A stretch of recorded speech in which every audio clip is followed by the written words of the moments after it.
Welcome, I'm Chris Tinsley. This is Finances for Everyone, where our goal is to help you buy a home or investment property. Today, we're going to be talking about one of my terrible banking experiences when I was buying one of my investment properties.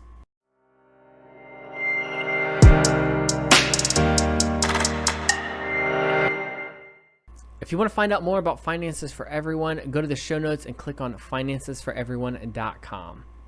Let's just jump right on into my terrible banking experience. So, as I've been hitting on in a lot of my videos, this is really a classic example of taking someone's word and getting hung up on somebody, the first person that you talk to that's offering kind of what you want, instead of really vetting your people and finding a high quality individual.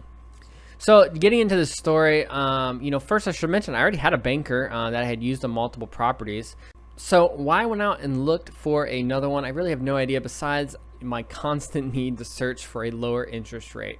And so that's basically what I was doing. I was getting recommendations from people and I was trying to find the lowest monthly payment.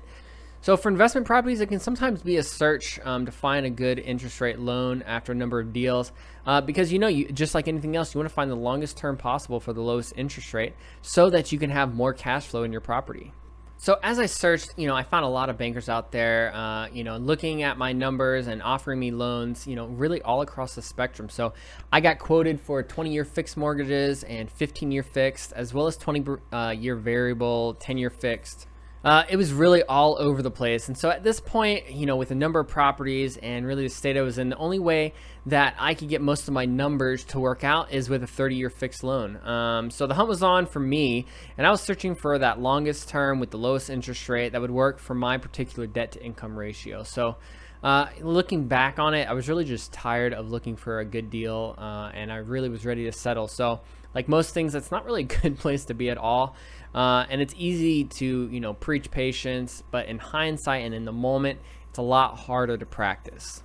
And so everybody I was talking to, I was trying to find a good banker recommendation that they had worked with, and I called them up. So I start talking to a local banker that's actually in my area. And so looking at my numbers, he says that I can get 30-year fixed rate with a fairly low interest rate. And so in my mind, I was like, that's great. And I really shut out my better judgment to ask a lot more questions to really vet this banker properly because I'd met my goal. I found, numbers that worked for me on the loan I was looking for. So I decided to work with this individual. And, he seems great. And I got my pre-approval letter. And, shortly thereafter, I had a house deal set up. And that is really when the problems started happening. So let's move on to the first red flag. So, if you've ever gotten a mortgage before, there's a lot of paperwork to send in. You have to have proof that you have enough assets compared to your debt. Really standard practice, not a red flag yet. And it seemed like everything was going pretty smooth at the beginning.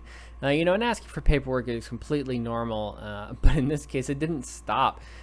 He just kept asking for more and more and more paperwork. It was just like the common bank statements and normal paperwork was not enough. So every time I sent him something new, it was like something else was required. So let's just put this in perspective about how many forms I'm really talking about. So by the time it was all said and done, I sent in approximately 51 forms. Which is really crazy for a residential property at that point. So if you compare that to the last house that I had purchased, I only had to send in 20 forms. So less than half. So it really is if they had the craziest underwriting ever, or really they had no idea what was going on.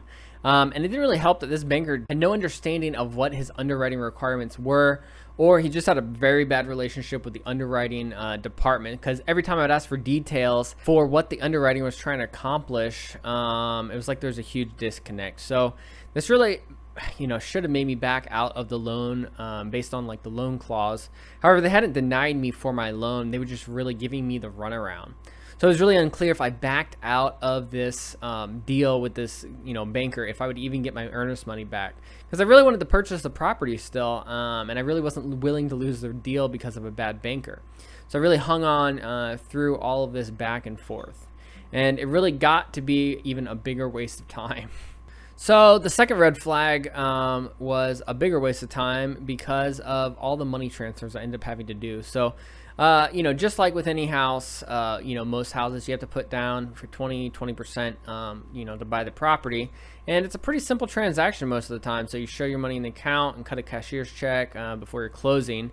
The only other layers that I had with this transaction is that I was using home equity line of credit, or HELOC, for a portion of the closing costs. So I showed my money in my HELOC and I transferred into my business account where the rest of the closing money was. This was also the account where he indicated the money should go when I talked to him. And of course, when transferring the money, it takes a few business days to actually go through. So that first transfer took about 3 business days to complete. I show my proof of funds, that the money's in the account, all seems good. And then he comes to me a day later and says that underwriting needs that money to be back in my HELOC and then into my personal account, since it was a personal loan and not a business loan. So I had to put the HELOC back into my personal account since it was a personal loan and not a business loan. So there's no explanation as to why this was such a problem. He just keeps using, the underwriting excuse. Now this was a personal loan, which is of course why I checked with him to see if it was fine to put my HELOC money in that account where the rest of my money was.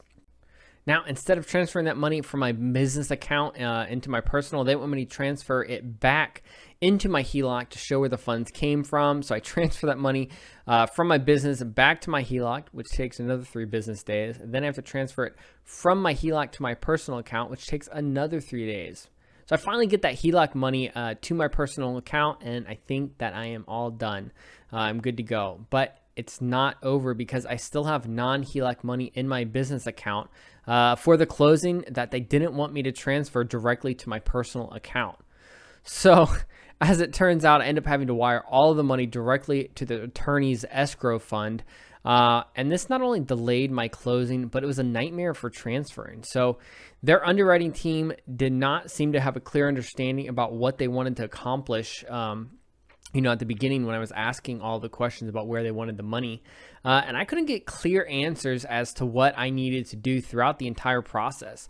But they kept having me transfer money around like a crazy person. And these are things that they should be dealing with on every single loan and should be able to be answered up front. Instead, my banker had no idea what was going on and seemed confused every single step of the way. So some of the bad character traits that this guy had, he wasn't prepared or knowledgeable about the loan, about the underwriting process at his bank.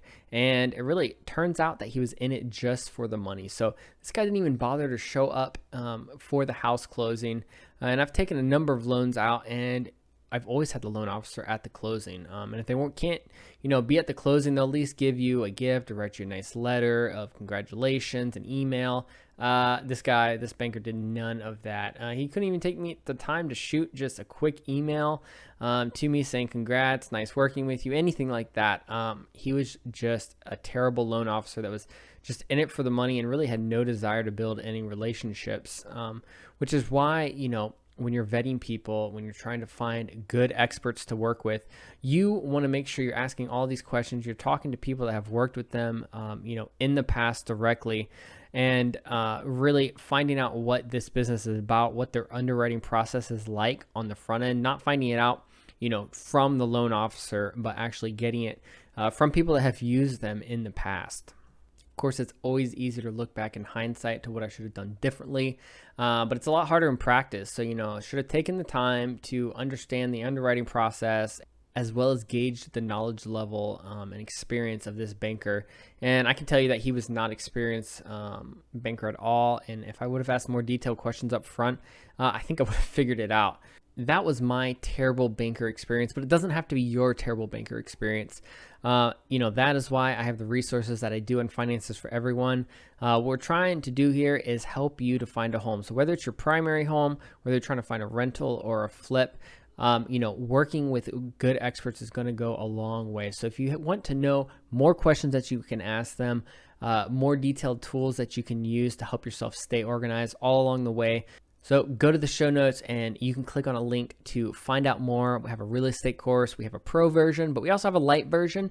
If you're just looking to stay surface level and not go too in depth about every single way, that you can help yourself to find deals. But if you want to find good experts that can help you find a home in your area, I definitely recommend this course for you. So go ahead and go to the show notes, click on that link and find out a little bit more about the course. Hope you enjoyed today's video. If you want to find out more, go to the show notes, click on financesforeveryone.com where you can read our blog. You can also get a free gift by filling out your information in the banner. If you want to find us on YouTube or podcast, just type in Finances for Everyone. And be sure to subscribe and like this episode. Till next time.